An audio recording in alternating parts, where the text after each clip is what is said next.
So, just how committed is the Biden administration to an open border? They're so committed to an open border that they're now trying to stop the state of Texas from actually enforcing the border as we know. The state of Texas tried to erect, for example, barbed wire fencing in the middle of a Texas state park to prevent illegal immigrants from simply rushing over the border and into the interior of the United States.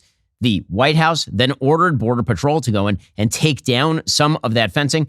The White House has also attempted to now sue the state of Texas to stop the state of Texas from passing a law that would criminalize illegal entry into the state of Texas, which would allow the state of Texas to arrest and then presumably attempt to deport illegal immigrants. The Biden administration said, no, only we have the prerogative when it comes to enforcing border law. And we have chosen not to enforce border law, which means you cannot enforce border law, which of course is an absurd contention.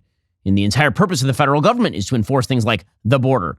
And if they won't do it, well, then states probably, under the law, do have the sovereign ability to actually enforce the border. That was the question before the Supreme Court. The Wall Street Journal reports that on Tuesday, the Supreme Court allowed the state of Texas to begin arresting and deporting non-citizens on its own, rejecting an emergency appeal from the Biden administration that argued that states can't interfere with federal authority over the border. The court declined to block Texas laws known as SB 4 that makes illegal border crossing a state crime and then allows state officials to conduct arrests and deportations.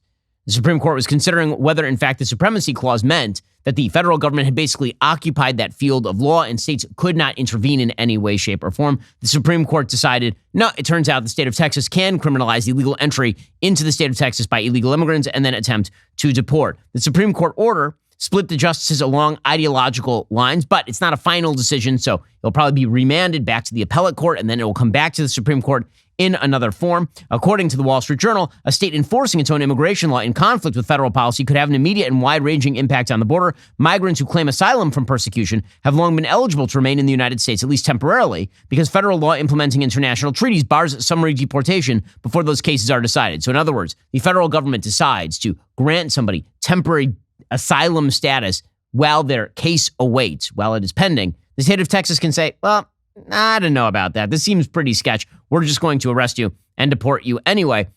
The thing about this that's so odd, of course, is that for years and years and years, we've been told that it's totally fine for states not to cooperate with federal authorities in their non-enforcement of the border. So if the federal authorities ask cities, for example, to give them information when an illegal immigrant is arrested, then cities can call themselves sanctuary cities and simply refuse to comply.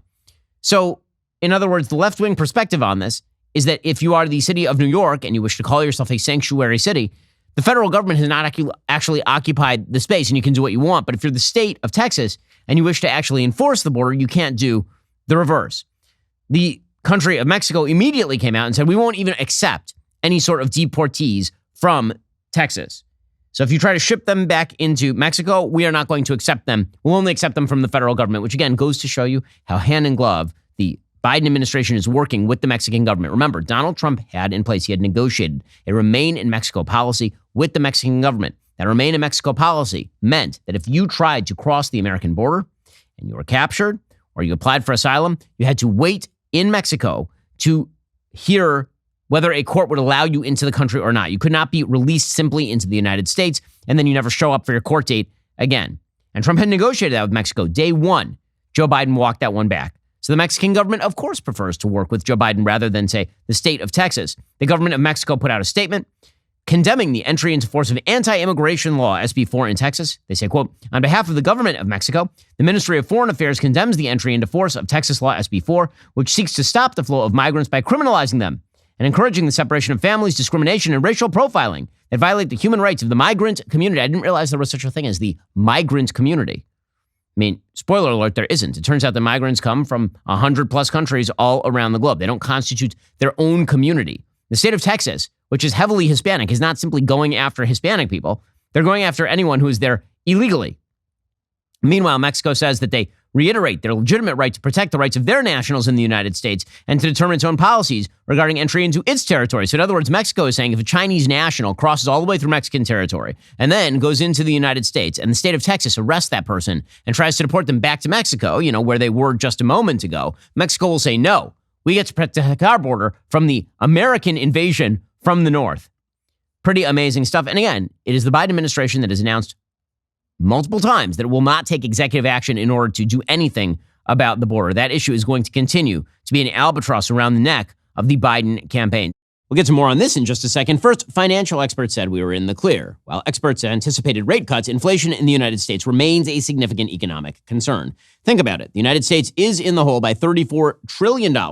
We're continuing to print money. That's going to push prices you pay every day even higher. So you can bury your head in the sand or you can do something about it. Diversify at least a portion of your savings into gold with Birch Gold Group. Gold is your hedge against inflation. Birch Gold makes it easy to own. They'll help you convert your existing IRA or 401k into a tax-sheltered IRA in gold. You're not going to pay a penny out of pocket. Gold is part of my savings strategy. I buy it from Birch Gold. They've been the exclusive gold partner of the Daily Wire for over 7 years now, literally helping thousands of our listeners. They can help you too. Text Ben to 989898. Get your free info kit on gold, and then talk to a precious metal specialist about protecting your savings from persistent inflation with gold. Text Ben to 989898 right now. Again, text Ben to 989898 to get started with my friends over at Birch Gold today. Diversification is just a smart business strategy. Go check out Birch Gold right now. Text Ben to 989898 to get started. Speaking of albatrosses around the neck of the Biden campaign, yesterday, the House GOP held a hearing over the disastrous 2021 withdrawal of American troops from Afghanistan. According to Axios, General Kenneth McKenzie, the head of U.S. CENTCOM during the withdrawal, as well as Mark Milley, will testify to the House Foreign Affairs Committee, and Republicans on the panel would try to get the retired generals on the record in order to tie the failures in Afghanistan to the Biden administration, which, of course, that's precisely what they were. I mean, those failures are what sank Joe Biden's presidency. Go back and look at his approval rating. His approval rating was in the 50th percentile. It was about halfway. It's like 51, 52%. Afghanistan hits, he jumps to the low 40s. He has been there ever since. And there's a reason for that. Again, the simple failure of the Biden administration on Afghanistan was a prelude to all the failures since, whether in Ukraine or whether in Israel, whether you're talking in the Middle East or Eastern Europe, whether you're talking in the Straits of Taiwan or whether you're talking about in the Straits of Hormuz. All of this was presaged by the Biden administration's absolute disgusting weakness on foreign policy. How bad was the American government with regard to the withdrawal from Afghanistan? So bad that General Mark Milley actually did testify in front of Congress yesterday saying that he literally has no idea how many Americans were left behind there. The number of Americans, as General McKenzie said, an F-77 report is supposed to, every ambassador in every country of the world keeps an F-77 report, and they're supposed to track the Americans, where they're at, the phone numbers, address, et cetera, in the country. That was always a difficult number for us in the Department of Defense to get a hold of, and I think it's true at the tactical level and operational level as well. And I'll be candid, I don't know the exact number of Americans that were left behind because the starting number was never clear. Same is true of at-risk Afghans, SIVs, the commandos, other Afghans that serve with us. Those numbers varied so widely that they were quite inaccurate, as best I could tell at the time. I would just say I'm not sure, even today, about the accuracy of all those numbers. Slow clap for the geniuses in the American military upper echelons who decided to work with Joe Biden on that pusillanimous withdrawal from Afghanistan. As General Jack Keane, retired, said, Joe Biden bears responsibility for this. What we've heard so far, General, from this hearing is pretty much common knowledge. But this idea that the generals certainly do seem to be pointing a finger at the State Department here does not go unnoticed. Well, first of all, I mean, the rose has got to be pinned here, and I think it's unequivocally clear. The decision to execute an unconditional withdrawal with a date certain that the president decided on over the objection of his military chain of command, the advice that his director of the CIA provided to him, that it's likely that ISIS and al-Qaeda would grow and rise again if we pulled out completely. And the NATO nations who were there with us, who provided some 7,000 troops themselves, all to a person representing those nations wanted to stay, not to please the United States, but because of their own national interest. The president made this decision over all of those objections. He owns everything that took place as a result of that decision. The media have worked hard to obscure what Joe Biden did in Afghanistan. It is still the single greatest foreign policy failing of my lifetime. As one Afghanistan veteran, Mike Duty, testified, weak leadership is what leads to what happened in Afghanistan. It remains a mystery to this day why, when he requested permission to take out that suicide bomber, it went up the chain of command and never came back down. That's a great question, and I think the American people deserve that answer, because you need positive identification, and then you're going to put it up to the higher-ups. And either they're going to give you the go or the no-go on that. You know, I think what we have here is a difference between weak and strong leadership. Weak leadership holds zero accountability and pins the blame on their subordinates. Strong leadership will take extreme ownership and accountability for their actions and/or inactions. Well, speaking of failure to take extreme ownership over action or inaction, the Joe Biden economy continues to exist in this weird nether space in which the economy is booming, and then a month later, you get sort of revisions to the number of jobs that supposedly have been gained. Or the economy is doing amazing, but inflation is still carving away at all real wage growth. Or the economy is unbelievable, except that you're still paying way more than you were just a few years ago for gas. Gas prices, by the way, for the record, were $2.40 when Joe Biden took office per gallon. Today, they're clocking in around $3.50. Contributing to that entire problem is the fact that the Biden administration is beholden to its far left flank when it comes to oil and natural gas. In fact, back in January, the White House issued a temporary pause on pending approvals of liquefied natural gas exports, which, again, makes zero sense. Right now, Europe is begging for LNG. They're begging for it because Russia, of course, has cut off the supply of LNG to Europe. Europe said, we don't want to take that LNG because we don't want to pay Russia money in order to invade Ukraine. The United States should be filling that gap. Meanwhile, the Biden administration is steadfastly undercutting the oil and gas industry in the United States. Why exactly did the Biden administration do this? Of course, to fight climate change. Of course. So back in January, they issued an executive order saying, quote, President Biden has been clear that climate change is the existential threat of our time, and we must act with the urgency it demands to protect the future for generations to come. That's why since day one, President Biden has led and delivered on the most ambitious climate agenda in history. Today, the Biden-Harris administration is announcing a temporary pause on pending decisions on exports of liquefied natural gas to non-FTA countries until the Department of Energy can update the underlying analysis for authorizations. That, of course, followed on a September announcement by the Biden administration that they were going to slash offshore oil and gas leasing. And, of course, Joe Biden has suggested that there are going to be crackdowns on the oil and natural gas industry, which means nobody is investing in refineries. The natural result of that is increased oil prices because, obviously, in order to generate future product, you have to start the drilling right now. No one in their right mind is going to drill knowing that Joe Biden might step in and shut it down literally tomorrow. Meanwhile, Joe Biden's advisors are trying to suggest that this is having no impact on anybody. Here is Joe Biden advisor Amos Hochstein, economic advisor, talking about the LNG pause. The question is, when you build out that much additional capacity, you got to take a second to say, wait a minute, before I give a lot more export licenses only to countries that don't have free trade agreements. So it's not a total pause. Okay. And then we say, all right, let's look. What are the economic impacts? How much demand is going to be past 2035, 2040 for gas? And what are the impacts on the communities that live along the shore of the Gulf of Mexico, which is really where all of these facilities are being built? And so let's take a look. Let's see if you do a study for a few months, see where it is, and then decide what the right course of action is. Do you want to approve everything? Do you want to select what is right for the economy, for the U.S. economy and the world? And I think we'll be in fine shape after that. I don't think it's going to have that much of an impact. It's all ridiculous. That sounds better than it is. When he says countries with which the United States has free trade agreements, that does not include, by the way, virtually all of Europe. It includes like Australia, Bahrain, Canada, Chile, Colombia, Costa Rica, Honduras, Korea. It doesn't include any of the countries, by the way, that are currently under the Russian thumb when it comes to lack of energy supply. So once again, big win for the Biden administration as well. And again, the Biden administration is washing its hands, just like they did on immigration, just like they did on Afghanistan. They're washing their hands with regard to oil and natural gas. Here's Karine Jean-Pierre yesterday announcing that Joe Biden has already done everything he can to deal with the high oil prices. The president has done everything that he can to deal with oil. Obviously, lowering the actions that he took led to lowering gas prices. No, they really didn't. They really didn't. Again, you are now paying 50% more for gas than you were when Joe Biden took office, and it's not going to go down anytime soon.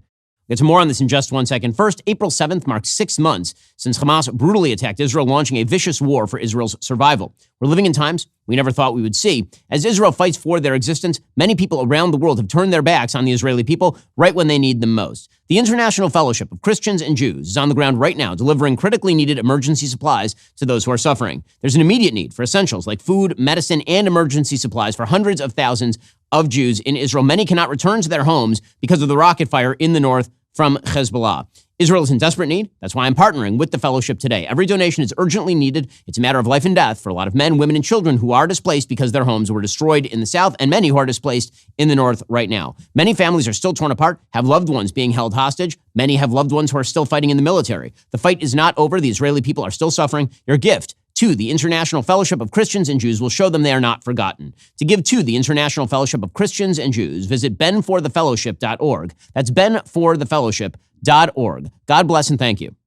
So, what this means that the Biden campaign is heavily reliant on pretty much using every tool at their disposal in order to just target Trump. That's it. Because they can't win on the basis of Joe Biden being a good president. He's not a good president. And so I think that Katie Porter spelled it out quite well the other day. Katie Porter is the representative from California, very famous for using a whiteboard very often before losing senatorial races. And she was appearing on Pod Save America, and she explained that there would be a solution for Joe Biden's lead rival. Here she goes. And so people were like, we got to think every decision has to be made in tension with Trump. Soon, Trump will lose or go to prison or, I don't know, have a heart attack. I'm not sure. We call it the hamburger. I don't know what his demise is going to be, Tim but Miller. he'll have his demise. And the question will still be there. Who are we as Democrats? Pretty amazing stuff, right? They're just counting on it. He'll go to jail, or he'll die, or he'll lose. Well, they will use every method at their disposal to make sure that one of those things happens, most likely the go to jail option. This presumably is why there is now a Donald Trump aide named Peter Navarro who is going to jail. Peter Navarro is a hawk on trade. He's very much in favor of tariffs. I don't agree with his economic theories, but I also find it quite weird that he is supposed to be going to jail for contempt of Congress. This would make him, along with Steve Bannon, the only officials in American history, so far as I'm aware, who have actually been jailed over a contempt of Congress charge. Eric Holder was held in contempt of Congress. Alejandro Mayorkas was recently held in contempt of Congress, I believe. None of them are going to jail. It requires the DOJ to actually carry that forward to criminal fruition. Well, just yesterday, the U.S. Supreme Court denied a request by Donald Trump's former aide Peter Navarro to avoid prison while he appeals his contempt of Congress conviction for defying a subpoena from a panel that investigated the January 6th attack. He is now going to be the first senior member of the administration to actually go to prison for actions related to the attempt to overturn Trump's 2020 election loss. Now, there's no question that he obstructed Congress in the sense that he actually had a legal duty to testify in front of Congress. They called him to testify in front of Congress. He refused to do so. He claimed executive privilege. Executive privilege really did not apply to the activities of January 6th. And so Congress held him in contempt. But that's happened a lot, people being held in contempt of Congress. The question is whether they then go to jail. And Peter Navarro is correct when he says, hey guys, why is it that I'm the only one who goes to jail? Could that have to do with the fact that you really don't like President Trump very much? The justice system, such as it is, will have done a crippling blow to the constitutional separation of powers and executive privilege. Here's where the homework is, because the big constitutional separation of powers are these. Can Congress compel a senior White House advisor, what they call the alter ego of a president, to testify before Congress? And executive privilege goes back to George Washington and his remarks to the Congress regarding the Jay Treaty. And he said very simply and clearly, succinctly, elegantly, that to write to the Congress, he said, I cannot command you as members of Congress to come to me. You cannot command me to come to you. And the reason is the constitutional separation of powers. Now, again, the question is whether executive privilege applied to the kind of conversations that Peter Navarro was having with President Trump is an open one. The point is that there have been a lot of people who have been held in contempt of Congress over the centuries since the United States was created. He's the first guy to actually go to jail over something like that. And that presumably is because there needs to be a headline about Trump aides going to jail over January 6th. Meanwhile, over at the New York Times, they literally put out a piece titled, "It turns out the deep state is actually kind of awesome." So Donald Trump is constantly railing about the deep state. Correctly, it turns out that the permanent employed class in Washington, D.C., many of whom work inside the executive branch in these permanent agencies that never go away and never turn over, they're in danger from President Trump. And now the media are going to come out in their defense. There needs to be an unelected, unanswerable branch of the American government, according to the media, specifically to stymie the kinds of things that Donald Trump wants to do. And that is why you need entire pieces in the New York Times talking about the magic of the deep state. Quote, as America closes in on a major election, mistrust is brewing around the mysterious government entity that's now denounced in scary sounding terms. The deep state, the swamp. What do these words even mean? Who exactly do they describe? We went on a road trip to find out. As we met the Americans who are being dismissed as public enemies, we discovered that they are like us. They like Taylor Swift. They dance. They go to bed at night watching Star Trek reruns. They go to work and do their jobs, saving us from Armageddon. Sure, our tax dollars pay them, but as you'll see in the video above, what a return on our investment we get. When we hear deep state instead of recoiling, we should rally. We should think about the workers, otherwise known as our public servants, the everyday superheroes who wake up ready to dedicate their careers and their lives to serving us. Wow. So what is this piece directed at? It's directed at Donald Trump not being able to use Schedule F. Schedule F allows the President of the United States to summarily fire people in the executive branch, which he should be able to do. That is a good thing because the president is elected and none of these jokers are. Now, that doesn't mean everybody who's working in a permanent position in the federal government is bad or bad at their job. What it does mean is that the only reason the media are celebrating these people today is because they believe they'll be an entrenched interest group designed to stymie and stifle anything that President Trump attempts to do. Democrats love the deep state specifically because it is unconstitutional. We'll get to more on this in a moment. First, I know what it's like to start and run a business.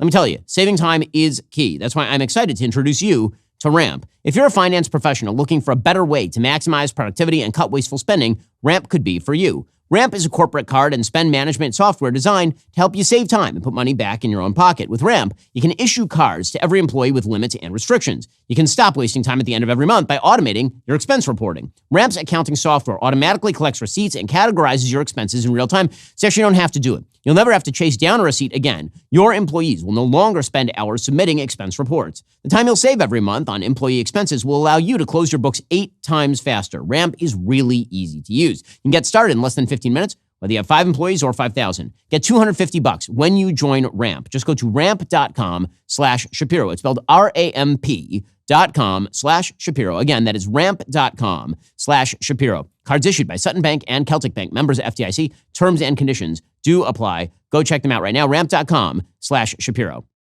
Now, again, this is one of the reasons you want to know why you guys got Trump. You know, the people on the left want to know why you got Trump. The reason you got Trump is because in 2012, Republicans nominated the most genteel candidate in modern American history, Mitt Romney. Absolutely milquetoast, absolutely bland, super genteel, really polite. And you know what you did to him? You hit him with the kitchen sink. You reached into your pocket, you pulled out a lead pipe, and you beat him half to death. And then Republicans were like, hey, you know what? If you're just going to hit with everything you got, and it doesn't have to be fair, and it doesn't have to be right, well, we got somebody who will do the same thing to you. And every time the Democrats double down on this sort of stuff, it makes people in the Republican Party more passionate about somebody like Donald Trump, who's willing to use pretty much any tool at his disposal to attack his enemies. And it's every story. I mean, for example, Stormy Daniels. So Stormy Daniels, like the fact that Stormy Daniels is a national name, no credit to Donald Trump on his personal life, obviously. But let's be real about who Stormy Daniels is. Stormy Daniels literally met Donald Trump at a golf event, and she slept with him after meeting him because he said that he might be able to get her on The Apprentice or something. And then she tried to essentially blackmail Trump for years. And she essentially attempted to sell her story to the public to demonstrate that Donald Trump was just the worst person in the world. And so Donald Trump paid her to be quiet. So this raises some moral questions about, a porn star named Stormy Daniels who was willing to have sex with people because apparently they were willing to put her on The Apprentice for a moment in time, and then decided to try to sell that story to the press to make money. That's not like an amazing person, and that doesn't alleviate Donald Trump of his sins, but this kind of attempt by the left to make Stormy Daniels a charter member of the resistance is very weird on sort of a moral level. Well, now Stormy Daniels is making the case that the reason she actually took the money from Donald Trump, the reason she actually took the payoff money from Donald Trump to keep her mouth shut, the real reason is not because she just likes money, because, she was a porn star who sleeps with a lot of people. It's not because of that. It's because she was afraid, you see. She's an actual victim in all of this. You can call Stormy Daniels a lot of things. You can't call her a victim in all this. I was very relieved when Gina started reaching out and offering me the chance to keep it quiet. I was terrified. I mean, people had been suspiciously killed for political reasons. it was really about two things: trying to keep the story from coming out so that it would not hurt my husband and my daughter and I wouldn't lose my life, and that there would be a paper trail and money trail linking me to Donald Trump so that he could not have me killed. If you believe this, it's because you're a deeply stupid human being. That Stormy Daniels is sitting in daily fear that Donald Trump was going to have her killed. Stormy Daniels is one of a litany of women that Donald Trump has slept with and probably paid off. He was going to have her killed? Really? Do you believe that? But again, the media will still trot her out. They'll still present her as though she's like a credible voice of the opposition. Not a shock from the media. And any Republican is subjected to this treatment. What's funny is that Donald Trump has become the repository of all their ire, but as we know, they'll do it to literally anyone. In fact, just yesterday, Sarah Haines had Christine Blasey Ford on The View. How Christine Blasey Ford is still welcomed in the halls of the media is beyond me. She went into Congress. She testified to a story that she had zero evidentiary proof of. None. And in fact, lots of counter evidence. And she is still treated as though her story is credible when it is deeply uncredible. So uncredible that some of the people she called as witnesses to the event herself said that it wasn't true. But media is still going to treat her as though she's a credible person. Why? Because, well, Brett Kavanaugh. That's why. Well, you've been called a highly credible witness, and you have a PhD in psychology. You're a professor. You teach at Palo Alto and Stanford universities. But even today, some people remain skeptical of your story. And you write that during the hearing, Senator Lindsey Graham wouldn't even make eye contact with you. Were you prepared for that kind of response? I was prepared ahead of time that none of the Republicans were going to speak with me, and they were going to use an outside interviewer. And so I was actually surprised at how kind some of the other Republican senators were who broke that protocol and said hello. Who was that? Can you name a good one? Senator Flake and Senator Sass both came over and said hello. Neither one is in Congress anymore, right? Yeah. But still, a credit. Yeah, good for them. Both good men. Yeah. Okay, let's be real about this. She was not telling you a true story. And the evidence that Christine Blasey Ford was telling you a true story about Brett Kavanaugh being part of essentially a gang rape, the evidence does not exist for that. How many times can we go to this well before people stop believing what these folks have to be selling? And I mean people in the media who are willing to sell any story, no matter how nefarious, about anyone. Okay, the latest example of this is the story of the Trump campaign. Every other day, there is some story coming from Democrats about the Trump campaign and what Donald Trump has said. And again, Donald Trump says enough crazy things that you actually don't have to make things up if you wish to run a credible campaign. But Democrats can't help themselves. We'll get to more on this in just a second. First, Grand Canyon University. It's a private Christian university in beautiful Phoenix, Arizona. GCU believes our Creator has endowed us all with certain unalienable rights: life, liberty, the pursuit of happiness. GCU equips you to serve others in ways that promote your flourishing, creating a ripple effect of transformation for years to come. Whether you are pursuing a bachelor's, master's, or doctoral degree, Grand Canyon University's online, on-campus, and hybrid learning environments are designed to help you achieve your degree. GCU has over 330 academic programs as of September 2023. Find your purpose today at Grand Canyon University. Private, Christian, affordable. That's gcu.edu. Again, gcu.edu. So their latest iteration is that Donald Trump is an anti-Semite. This dog is not going to hunt. Let me just tell you, it is not going to hunt. I will tell you why it's not going to hunt. Because the Democratic Party is currently engaged in the most disgusting volte-face, about-face, when it comes to the state of Israel that I've seen in my lifetime. Joe Biden is currently engaged in a process to withdraw armed support from a Democratic ally of the United States that's about to finish off a genocidal terror group. And he's doing so to win votes in Michigan. So no, I don't believe you when you people like Chuck Schumer are out there suggesting that Donald Trump is the real threat to Israel and the Jews, because Donald Trump had the temerity to say the Jews should vote Republican if they actually care about the state of Israel, but in more brutish words. No, I don't think Donald Trump is an anti-Semite. I know his kids. That's absurd. He has Jewish grandkids. Not just that he has Jewish grandkids. He's the most pro-Israel president in American history. Forget about his relatives. He's the most pro-Israel president in American history. It's an absurdity on its face. And the people that are trotting out to make the case that Donald Trump's an anti-Semite are, again, people like Chuck Schumer, who's busily engaged in undercutting the state of Israel. So Schumer, who was last seen on the floor of the Senate, calling for the ouster of the democratically elected prime minister of the state of Israel in the middle of a war based on a lie, which is that the Israeli people don't support military action in Rafah. Now he's back to say that Donald Trump is the real threat to the Jews here. The former president's comments were utterly disgusting and a textbook example of the kind of anti-Semitism facing Jews, pushing the dangerous anti-Semitism trope of dual loyalty. To say you hate Israel or your religion because you have one political view over the other is sick, it's hateful. That's not what he said. That's legitimately not what he said. Okay, stop this moron in one. Okay, so a dual loyalty trope is where you say, for example, that a Jew cares about Israel more than they care about the United States. That their true loyalty is not to the United States, it's to Israel. That would be a schmucky and anti-Semitic thing to say. Okay, that is an actual dual loyalty trope. That's what Schumer is referring to. Donald Trump never said anything remotely like that. He said that if you are a Jew, you should care about Israel, which is true. It's literally in the prayers. Every single prayer, every single day, it's there. You say it during what we call benching, which is the grace after meals. You say it during Shemona Esrei, which we say minimum 3 times a day. We read it in the Torah, literally every week. When Donald Trump says, if you don't care enough about that, you're not doing Judaism right, he happens to be correct about that. And if that has political ramifications because the Democratic Party is busily running headlong away from the state of Israel in order to pander to Ilhan Omar and Rashida Tlaib supporters in Dearborn, Michigan, that ain't Donald Trump's fault. That's Chuck Schumer's fault. This jack has spent the last several years, going all the way back to 2015, pandering to whatever is the left's most perspective on Israel the Democratic Party can push. In 2015, he personally involved himself in pushing the disastrous Iran deal that gave a bunch of money to the mullahs in Iran and gave them a pathway to a nuclear bomb. And here he is lecturing Donald Trump about anti-Semitism. This is why nobody believes your crap. This is why nobody believes it when you just start throwing out vague and specious charges that make no sense without any evidence.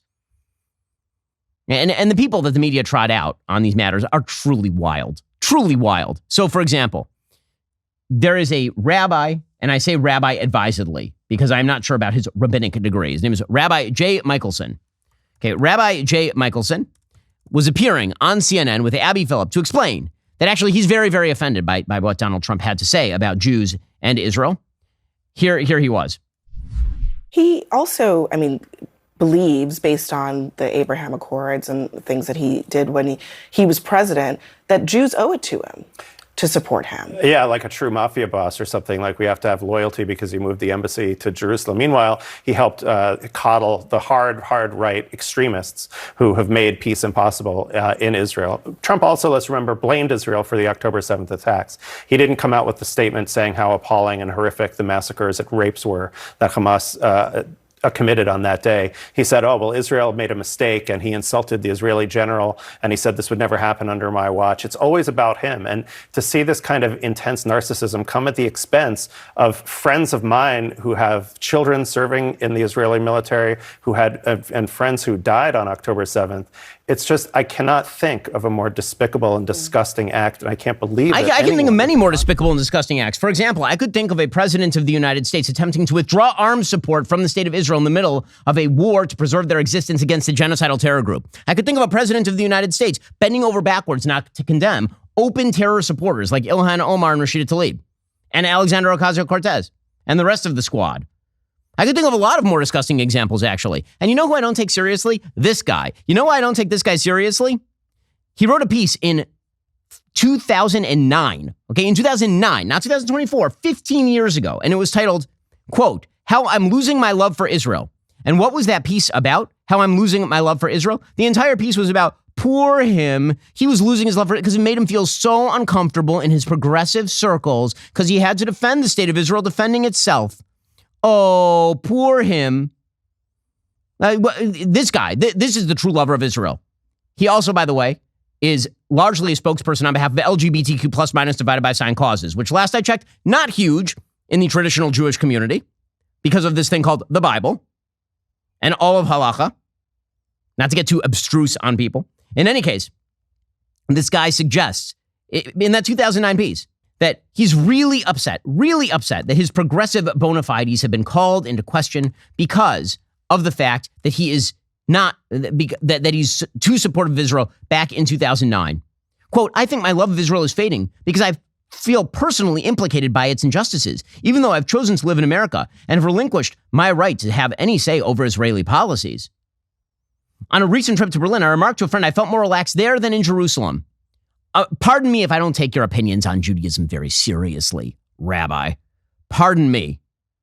By the way, last week, he literally tweeted this, quote, "I can't escape the feeling that the war has gone beyond a justified military response to October 7th, or the fear that it is being spurred on in part because of a thirst for collective punishment." A thirst for collective punishment. He's accusing the Israeli government of engaging in a thirst for collective punishment.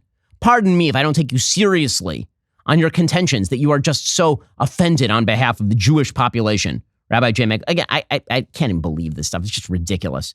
In just 1 second, we'll get to the Biden administration policy, which is getting worse by the day in the Middle East. We'll get to that momentarily. First, Jeremy's Razors is doing the unthinkable. It's a sale you can't miss out on. Jeremy's Razors is lowering all prices for every razor. You want a trial set? Lower price. You want the starter set that comes with more cartridges? Lower price. Smooth 6, Precision 5, you guessed it, lower price. Take advantage of Jeremy's March of Madness now. Get it? It's like March but it's March of Madness. Go to jeremy'srazors.com, get your razor at a discount right now. So meanwhile, the same people who are out there attacking Donald Trump for his anti-Semitism, what do they have to say about the Biden administration's new take with regard to what Israel should do in Rafah? There are 4 battalions of Hamas terrorists in Rafah. They have to be killed. They have to be destroyed in order for Israel to win the war against Hamas. Everyone knows this. And yet today, the Biden State Department spokesperson was out there saying, we can't allow military activity in Rafah until there's a real credible plan. What exactly would a real credible plan look like? Like any time now, guys. Would it look like your disastrous Afghanistan pullout? By the way, I noticed? I noticed that the Biden administration has been calling for endless amounts of aid to Ukraine without any credible military plan to win back the Donbass or Crimea. Zero credible military plan to do all of that. Now, I'm in favor of funding Ukraine to the tune of preventing Russia from taking more territory. I'm in favor of pushing Putin to the table such that the battle lines get frozen and the conflict ends. And that requires continued Western funding of Ukraine. But not one single solitary time has the Biden administration said to the Ukrainians, guys, before we pour $60 billion into your country for a military offensive in, say, the Donbass or Crimea, would you like to explain to us how this is going to work? You know, against a nuclear armed superpower? Meanwhile, Israel is trying to fight down and kill a terrorist group that is not nearly as well equipped as the IDF, not nearly as sophisticated as the IDF, but they do have terror tunnels. And Israel's been fighting these people for legitimately decades. And the White House is like, well, we'll need to see a plan on that one. We'll need to see a plan. That couldn't have anything to do with the votes in Dearborn, could it? Here's the Biden State Department spokesperson. What assurances did President Biden get from the Israeli Prime Minister? So look, as it relates to the call between the president and Prime Minister Netanyahu, you saw the National Security Advisor yesterday speak pretty clearly about the topics. On the subject of Rafah, the United States has been very clear that we believe that such kind of military activity in Rafah requires a real credible plan, one that addresses the very serious humanitarian pieces that exist in Rafah. I want to hear this doof from the State Department talk about military policy. He seems like he really knows what he's talking about. Probably he should design the battle plan for Rafah. And if I seem annoyed by this, it's only because I know a lot of IDF soldiers, including people who have dealt with the wounded and the killed, who have been the ones going into harm's way in order to kill members of Hamas, while attempting to distinguish them from civilians, by the way. And meanwhile, we got schmucks like these people out there suggesting that they have a magical battle plan. The magic plan. Man, if only Israel had the magic plan in the first place, if only they'd had the Biden magic wand, then clearly they would have been able to use that. Bibi Netanyahu, the Prime Minister of Israel, who's the leader of, again, a unity government war cabinet, said, quote, "We have a disagreement with the Americans about the need to enter Rafah. Not about the need to eliminate Hamas, the need to enter Rafah. We do not see a way to eliminate Hamas militarily without destroying these remaining battalions. We're determined to do it. I made it clear to the president in our conversation in the clearest way, we are determined to complete the elimination of these battalions in Rafah. There is no way to do it except by going in on the ground." So what exactly is that? If the Americans are willing to offer a plan, I'm sure the Israelis would love to listen to it, but they're not offering a plan. What they really want is for this thing to stop. And they want this to stop even if it means that Hamas remains in place. How do you know? Well, because they're laundering that message out through the media. So the Wall Street Journal, again, when it comes to the Wall Street Journal, by the way, for those who are media observers, the Wall Street Journal op-ed page is conservative. The rest of the Wall Street Journal, the reporting page is actually to the left of the New York Times. The reporters are actually to the left of the New York Times. They've done statistical analysis on this sort of stuff. So anybody who assumes that it's Wall Street Journal, therefore it's conservative, that's not true. In any case, there's a piece titled, quote, "The Dilemma Impeding an Israel-Hamas Ceasefire. A deal to release hostages and pause the Gaza war is held back by Israel's goal of destroying the militant group." Oh, well, I mean, if you say it that way. Oh, you mean that Israel is holding up the works on getting back its hostages because they won't agree to let Hamas survive after killing 1,200 Israelis and taking 250 hostage and firing rockets continuously into Israel for the last 20 years? Well, I mean, wow, they seem really intransigent. Again, it all goes back to that hilarious cartoon of John Kerry when he was Secretary of State under Barack Obama, sitting with a member of Hamas and a member of the Israeli government and saying to the Israeli, "Why won't you just accept their demand that you die?" That's effectively what they're saying. Well, why don't we why? I mean, we can get to peace if you'll just allow Hamas to continue running the place.